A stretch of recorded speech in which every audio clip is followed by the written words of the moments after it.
Day one of the MLB Draft is over, and after 105 picks, I can say, make your kids play shortstop. When that final out is made, you know it's time for Locked On MLB Game Night.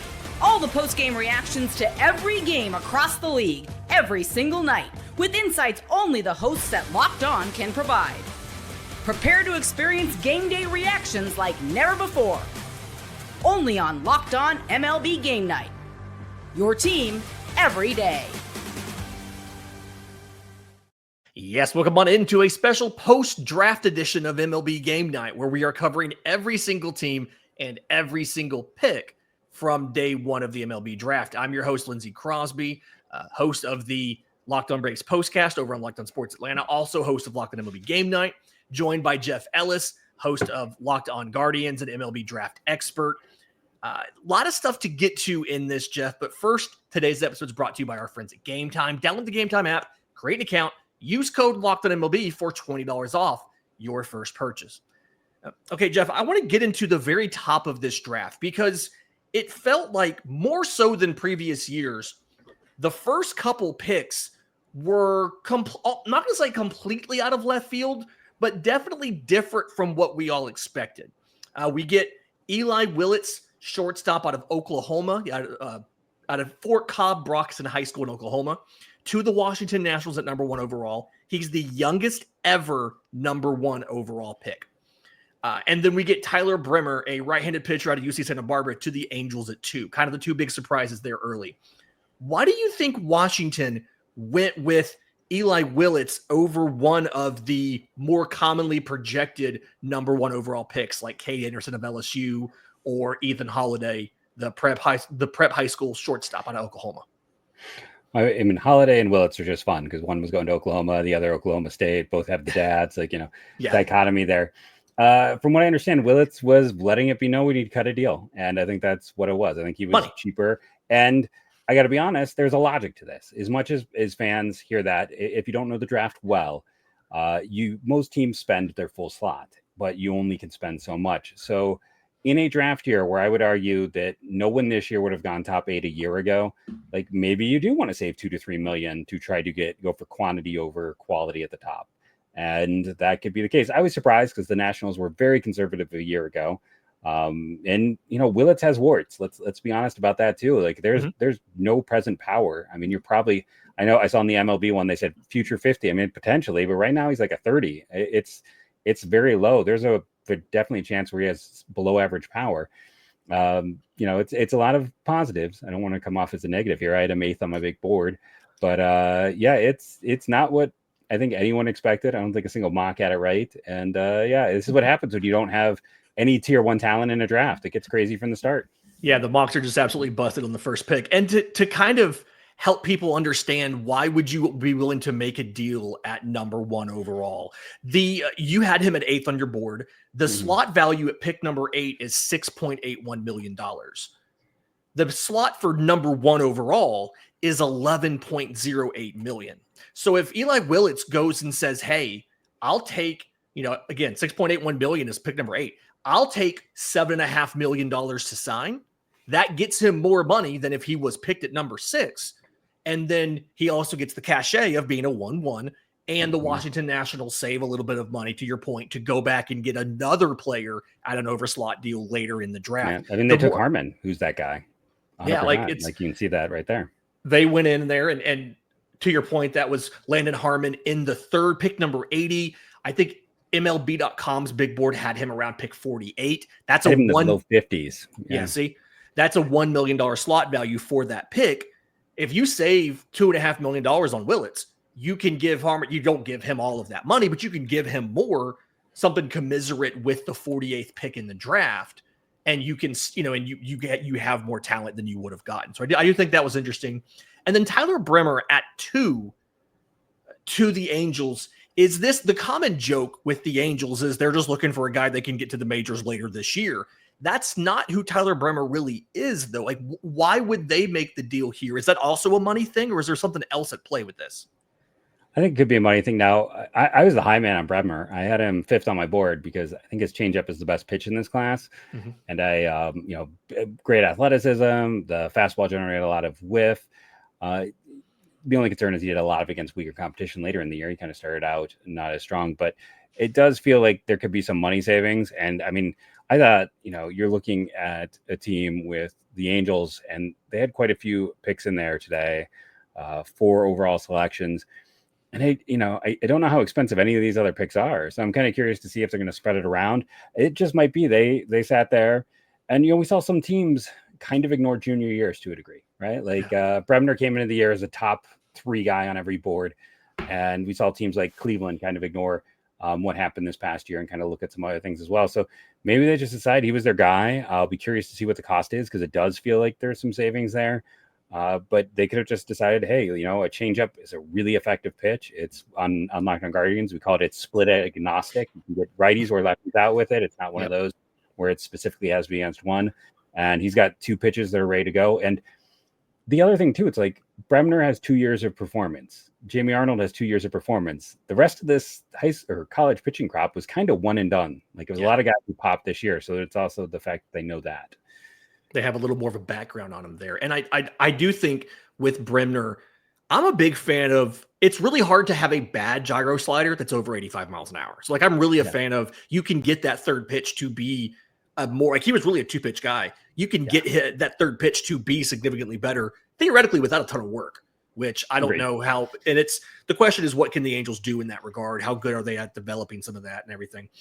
Kind of moving a little bit farther down, not too far in the first round. How much sense did it make for Ethan Holiday to be picked at number 4 overall by the Colorado Rockies? It felt like this was the one everybody said, if he doesn't go to Washington, I think everybody's mocks had him going at 4 to Colorado because of the obvious connection with his father playing for Colorado.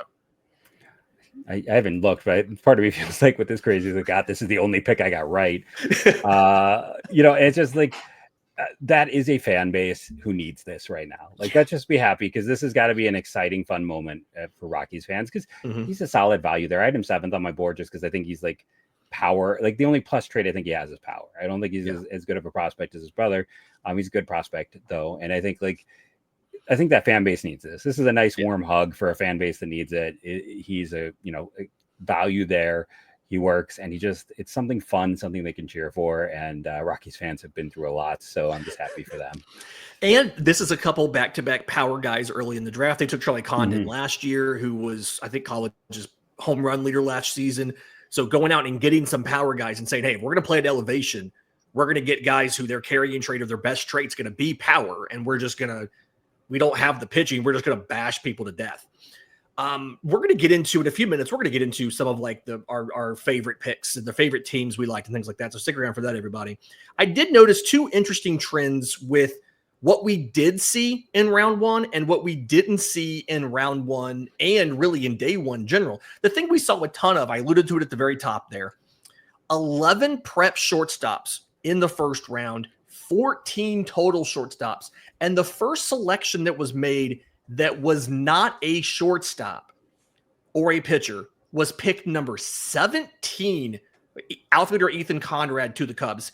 I know that shortstops are incredibly valuable, especially, because there's so much versatility. You can play anywhere on the diamond almost. Just about every right-handed position player at some point in time was a shortstop in their life. But even with that understanding, this felt like it was a lot of shortstops this year. Yeah, I mean, shortstops rise. They're the quarterbacks of the MLB draft, and they rose. I didn't expect them to rise as high as they did. It was kind of surprising. Like, I didn't think Steele Hall would be in the top 10. I didn't think all those players would kind of jump up, and it led to some surprising players kind of lasting longer, which we see every year. It felt like teams just weren't in love with the college class, and we just saw all of those prep shortstops. We knew it was a good group, and they just rose and rose and rose. And we had a whole bunch go off the board, and it was like, if you were a prep player and you were a shortstop and you were anywhere near the top 30, you were going to hear your name called. Yeah. It felt like the biggest loser from they didn't love the college bats in this draft ended up being outfielder and catcher Ike Irish out of Auburn. He was somebody that I covered in college, like in person.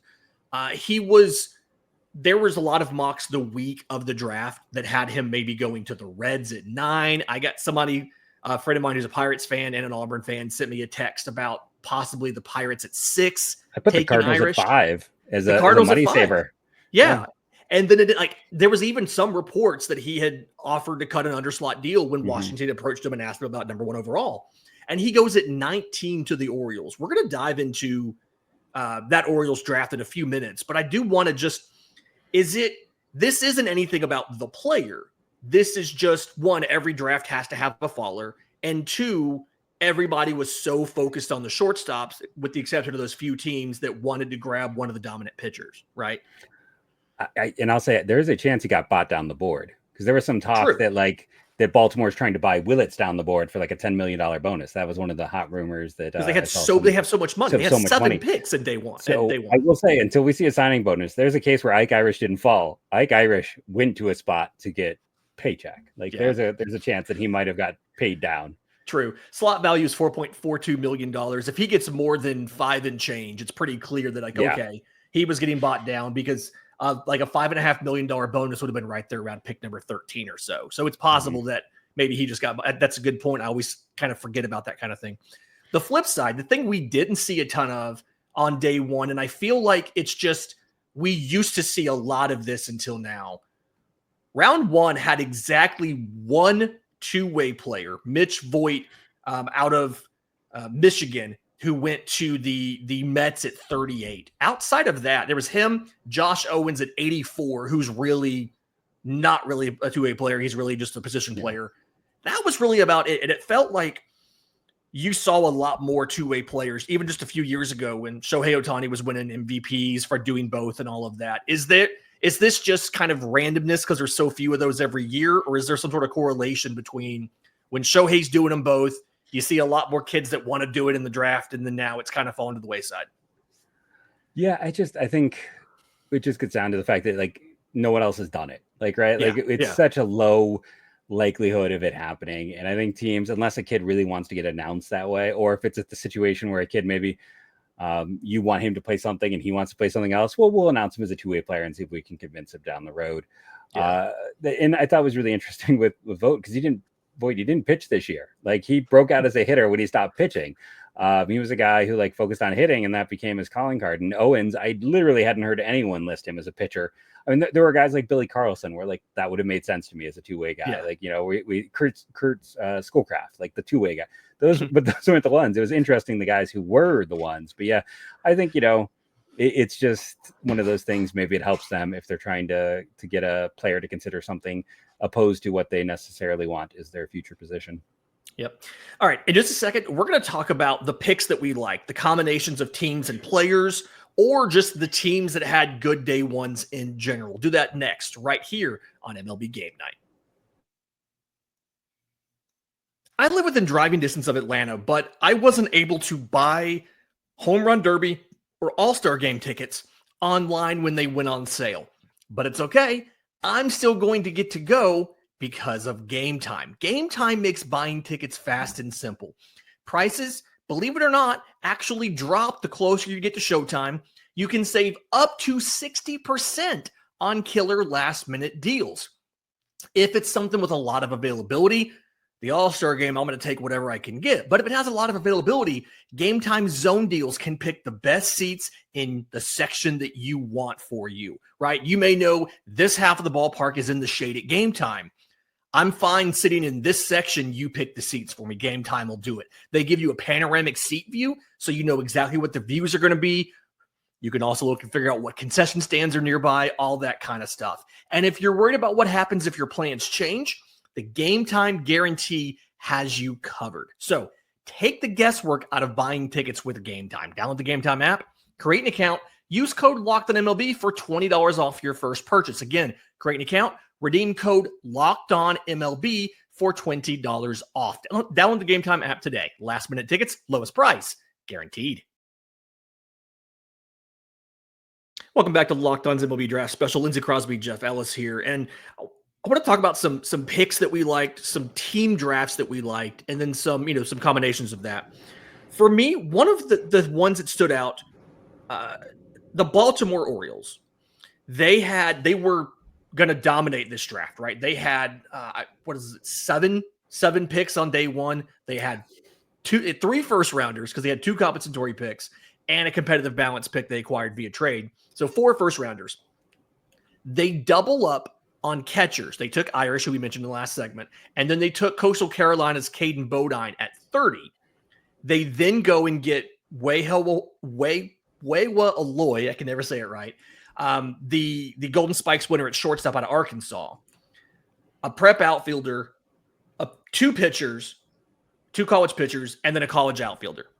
So I didn't love the fact that they were so hitting heavy. Like 84% of their total bonus pool since 2020 has gone to hitters, and they need pitching help in the organization in general.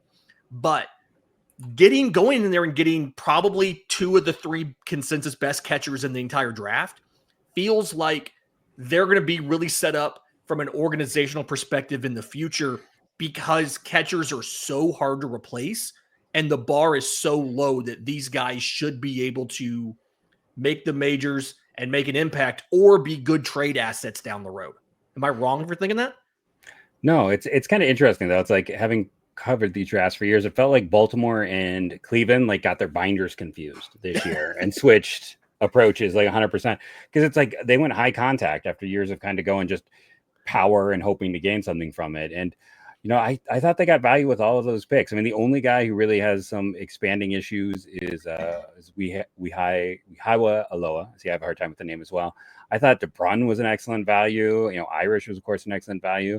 Mm-hmm. Bodine is probably just a backup because, I mean, he couldn't handle velocity this year, but like, he's a really solid defender. Like, it doesn't take much to be a starting catcher. So maybe I'll be proven wrong there, but they just got solid value up and down. I mean, I like Joseph Deswara. He's got some fun extension data. He's probably a reliever, chance at a starter, but like every single pick was someone interesting and fun. And they just went up and down and grabbed names. And, if you're a college baseball fan, it had to be a pretty fun draft in general to follow. I was about to say, you got a SEC guy, a guy who was in the national championship game, that they're best player, an SEC guy, a big drum guy, 2 SEC guys. Like it was, if you're a college baseball fan, that was fun for you. Another one that stood out to me, and I want to get some of these from you too. Another one that stood out to me was Boston, right? Yeah, agreed. So they start out Kyson Witherspoon at 15. He was considered a top 10 talent. This may be a buy down situation. We'll see what happens. They come back to Tennessee with Marcus Phillips. They take a shortstop, in this case, Henry Goodwood out of Virginia, another college baseball lover's dream here with this draft. And then Anthony Ianson out of LSU. And I know you don't draft for need in the MLB draft. You draft best player available. But it felt, looking at this draft, it felt like Boston learned this season that when you have a dominant starting pitcher, like what they have with Garrett Crochet, that it does so much more to improve your team from a bullpen perspective, from a schedule perspective, a lineup. Like, it does so much more to impact everything else on your team. And so they're a very hard team to get to throw a fastball for, because has to be very, very good, or they're going to make you stop, throw it, and throw a cutter or something instead. Witherspoon has a good fastball. Phillips can touch 100 miles an hour, right? Ianson's not bad, right? He's sitting mid-90s, but the curveball is really good. It felt like they just really went for stuff and guys that, if we can develop them right, can be top half of the rotation guys. I mean, I think Ianson's maybe a 3 at best, but it's still like we can throw these guys in a postseason series if it works out, maybe higher risk. But I like that approach of, we need impact from these guys. Yeah, and they went for athletic traits, and they didn't care about height, right? Like we always hear that, like, you want your pitcher 6'3" to 6'6". It's like they took a pair of 6'2" guys who slid probably because because of 1 inch. Yeah. Right. Like that. There's a degree of that. Witherspoon is an excellent athlete. Phillips is as well. That just, to me, that's one of those underrated traits in pitchers. I think it helps. The 2 things that I always look for in terms of a guy staying healthy is, athleticism and having a nice lower trunk, and proportionality in the lower half that gives them a nice strong base. So I'm looking for those 2 things, and in this case it's more the athleticism. But I think they had to be like, wait, this guy's here, wait, this guy's here, wait, this guy's here, like every single thing. It kind of feels like that was Philly's draft as well. That was another one that stood out to me. And I guess I'm just an amateur pitching nerd here. Gage Wood out of Arkansas at 26, Cade Obermueller out of Iowa at 63, the low slot lefty with that fastball slider combination. Cody Bowker out of Vandy at 100. Something where like he's got like the fastball velocity isn't great for Bowker, but he's got that the low release point, high extension, high induced vertical angle, the vertical approach angle, and it just makes it play up a lot. They went for just unique things. Woods' fastball is one of the best in the draft. Obermueller's the funky slot. Bowker's just the odd delivery in general. But like they went for, again, dudes who can be impactful. And I think that the floor for all of these guys are major league relievers. Like 100%. Obermueller's just a lefty version of Orion Kerkering. You know, he has the sweeper, has the fastball, the sidearm slot. Like he's just it's a really interesting decision, especially from a team that's so heavily focused on prep players every year in the draft. They normally like giants, and this is a 6 foot, 6'1". Like, this is it's very anti-type, but it also feels like all of those guys a year from now could be part of their bullpen. I mean, some could be starters, or they could all be bullpen pieces in a year. So I agree. I liked that one. I thought it was interesting. In terms of, I had to talk about Oakland. Or the Athletics. They're not Oakland anymore. Sorry, it's always Oakland to me. I'm going to get that wrong. You're a Cleveland guy. You should know about the name change. And teams moving. I know what it's like to get a team ripped away from you. Maybe that's why I'm still calling them Oakland. There you go. Like Jamie Arnold and Devin Taylor are the two picks it's just like I thought they were both top 10 talents. And the one thing I'll say is what we saw is position matters in this draft. The shortstops went high, up the middle talent went high. Devin Taylor had some fantastic data all year. He had the best barrel rate in college baseball. Now, I think we also saw the Big Ten is not a power conference. It's a mid-major in baseball, and I think some of his data got discounted because of that. But that dude performed to the Cape. He does everything. He's not real negative. He did college national team. He did the Cape. He was good there, so he's kind of the outlier to. So even if he's a left-handed, even if he's a left fielder, I've been a Guardians fan where they've been lucky to have two halfway decent outfielders for almost my entire lifetime.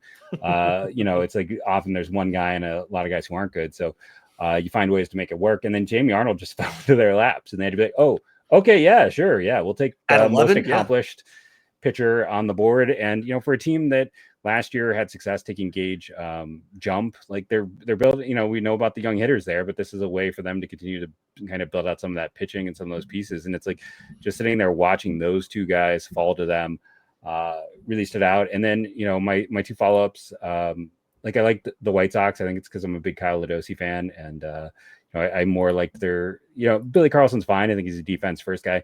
I thought Fauske is a nice high ceiling guy. They always seem to grab one Illinois prep guy. He's got a sweet swing, should add some power. And then I also got to give the Texas Rangers. Some people really love Gavin Feene in this class. Thought he was a top 10 talent. He's got power and hit ability. Russell, if he'd been healthy, might have been, a top 10 pick himself. And, we talked about Josh Owens already. Dad Jeremy played forever in the minors and independents. He's fast. He was a late pop-up guy in some regards. And, I think those teams really stood out. Yeah, just some teams that did really well. There's also a couple teams that we didn't really love what they do, and they've got some more work to do on day 2 of the draft. We'll break those teams down next, including probably an epic rant from Jeff. I'm going to call it now. We'll do that next right here on MLB Game Night.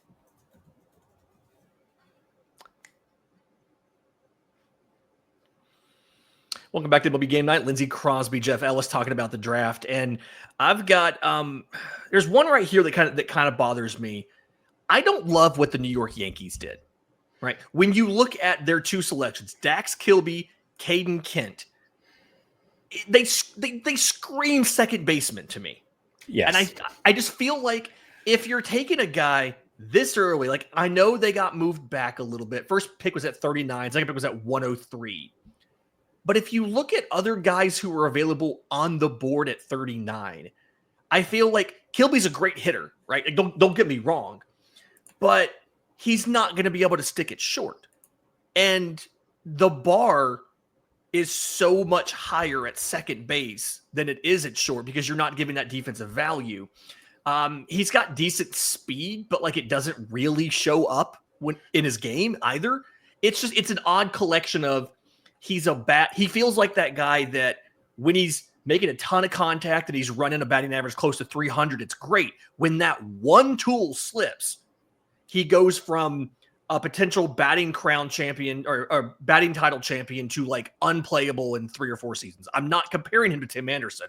I'm just saying it feels like that when you first think about the package here for Dax Kilby. Yeah, I mean, I had him 40, so it's like the general area, but just like James Triantos was the guy who came to mind. There's not a lot of power. That's, you know, it's a second base only profile. And then like I like Dax Kilby. I like Caden Kent. It's just weird because they drafted the same guy twice. Yeah. Like Caden, what is Caden Kent but a college version of Dax Kilby who has a famous dad? Like Jeff Kent's his dad. They are the same player, except one went to college and one didn't. I guess they felt after they let go LeMahieu, they needed to focus on second baseman. I don't know, but they're not bad picks in isolation. Yeah. It's just like they're weird picks together as your only 2 selections. Yeah, and I think that's kind of the plan there. Okay, before we let you do your Cleveland thing, tell me why you didn't like the Detroit Tigers draft. Well, it's just or day one. You know, when I look at what they did here, like I'm curious to see what they're going to do on day 2, because it felt like every single pick was a money saver. Like Jordan Yost, like it's some great traits and it's a really quick bat, but I had him at 60. And he was a second round guy. He was not that guy there. And it's like Olvierte, a college, Malachi a high school catcher. Like that's cold weather. Like, I mean, was a cold weather high school catcher. Yeah. Yeah, Ben Jacobs has command issues. Like these were guys that were not. Every single guy was significantly later valued than when they were taken outside of maybe Jacobs. So like maybe they're saving up. Maybe there's someone. But the other side of it is I don't have a lot of guys left. Like, you know, 2 of my highest rated guys are Corbin Dickerson and Mason Neville. 2 more Big Ten performers because no one likes the Big Ten. But those aren't guys you're going to spend a ton of money on. I'm like, maybe Matthew Fisher, maybe they'll come back and take a high school kid. Like I'd have to go and look what other people's boards are. I'm always lower on prep pitchers. I got to be very honest. Maybe that's where Cameron Appenzeller is going. It's a risk, but like, it feels like right now they've saved money with every selection. So I'm like, where's it going? Like that's kind of my pick. I mean, what are you using it for? How is this going to play out? It's going to play out right now. I don't love it, but like, I might by this time tomorrow, be like, oh no, okay, now I see the plan. But that's the problem with stopping at this point is I can't see the full plan. Okay. I'm going to introduce your complaint by giving my acknowledgments of this. Jace Lavalette to Cleveland does not make a lot of sense unless, to the point you made earlier, you're just completely throwing out 2025. If you just assume 25 did not happen. But like even then, it's just like I understand the thought process. Like he's a high power guy. I understand the thought process of Cleveland needs to add power. Like you guys have been towards the bottom of the league in home runs the last couple of years. Like I get it. But he just feels like this is a profile that is, 1, just incredibly risky in the first round in general, and 2, not one that you guys have experience developing into major leaguers that are above average contributors. And I don't understand why Jace Lavalette was the pick by Cleveland, but I know you have more nuanced and detailed thoughts than I do. I'm going to sit back and just let you go. But Cleveland fans have been so mad at me tonight. It's been fun because everyone likes power, and you know everyone wants power, and it's interesting because they took 3 guys in Lavalette, Curley, and Nolan Schubart, who are the same profile, and that profile is they don't chase, but they miss a ton in the zone. These are guys who all swing and miss in the zone and have good exit velos. So they took 3 guys with good power, 2 with plus power. I mean, maybe 70 raw for both Schubart and Lavalette. The problem with both those 2 players is they have strikeout percentages north of 25% for their career, and both of them in their final seasons over 25%. I bring this up because there's literally no one we could find who had a strikeout rate over 25% who's a successful big leaguer in college. Like people bring up Aaron Judge, his peak was 21%. Yeah. You know, someone brings up Kyle Schwarber, he's in the teens in college. Like this number only gets bigger as you go. There is Tim Elko was the best player we could find who had a strikeout rate over 25%. Brent Rooker was under 20%. Everyone in college is under 20% who's successful in the pros. That being, I don't even like guys in the 20 to 25 range typically, but once you get past 25, and it's funny because Jace Lavalette and Nolan Schubart are these 2 big, huge left-hand power guys, and fans are going to be happy because they drafted power, but it just feels a little bit like a waste because these are profiles that there's literally no examples of success. So yeah, it's great. We need power. The fans love that they added power, but there is literally no pathway. And this is not a team that is known for developing hitters. Let's be very honest about it. Like John Kenzie Noel is not. That's who I thought of when I saw the huge power but whiffs. Yeah, he doesn't chase. It's a different type of miss. Yeah. Who these guys are is Nolan Jones. Nolan Jones does not chase. He misses a ton in the zone. He is overly passive. He will swing through stuff. It's Nolan Jones. These two guys are Nolan Jones, and they're hoping, for some more. But it's that profile. We're gonna swing over things. We're gonna be overly patient. There's gonna be a lot of strike threes with a bat on a shoulder. There's gonna be a lot of times where they just swing over a pitch. And again, if I could find examples, it's one thing if I could be like, okay, like 10% of the time this works out and you get a good player, but it's like when you are, and again, just because people have been confused all evening, 25% strikeout rate in college has essentially a 0% success rate. And they drafted 2 of those guys today. And that's just my concern. I want to be wrong. I want this to be exciting. The second greatest outfielder since Manny Ramirez this team has drafted is Luke Scott. The third best is Ryan Church. Like, it's been terrible.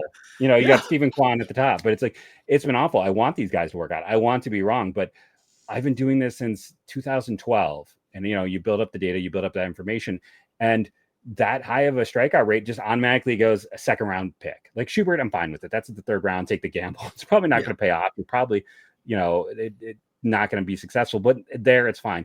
I just don't love it in the first round because, again, I can't find examples of it. There are not those guys who swung and missed in college. The guys now as the strikeout kings did not have those rates in college. A 25% rate in college is closer to like a 35% rate in the pros, and that just doesn't function. That almost rarely works out. Yeah. All right. If folks want to get more info from you on the draft, your 13 years of experience and everything, where are you providing that to everybody who wants it? If you go on Twitter at Jeff MLB Draft, I've got my top 77 big board. There's still quite a few players left on that. Then I'll be live streaming tomorrow, the whole darn thing. I live streamed all of today. We'll be doing all of tomorrow. I live stream the draft every year. So you'll come, you can ask questions. You can see me get frustrated dealing with people. I think I'm going to avoid social media because it's just been a bit of a cesspool. Again, I understand Cleveland fans want power. This is like a dream draft for them. And then they're like, hey, you don't know what you're talking about. So I've gotten a lot of people who want to draft-splain things to me today. And that's always fun. But, it's that situation. I'm going to talk about the picks. I like Kansas City. We didn't talk about them today. I thought they had a good draft. There's a lot of teams that I think did really well throughout. And for all those teams. For Jeff Ellis, I'm Lindsay Crosby. This has been a special draft edition of MLB Game Night.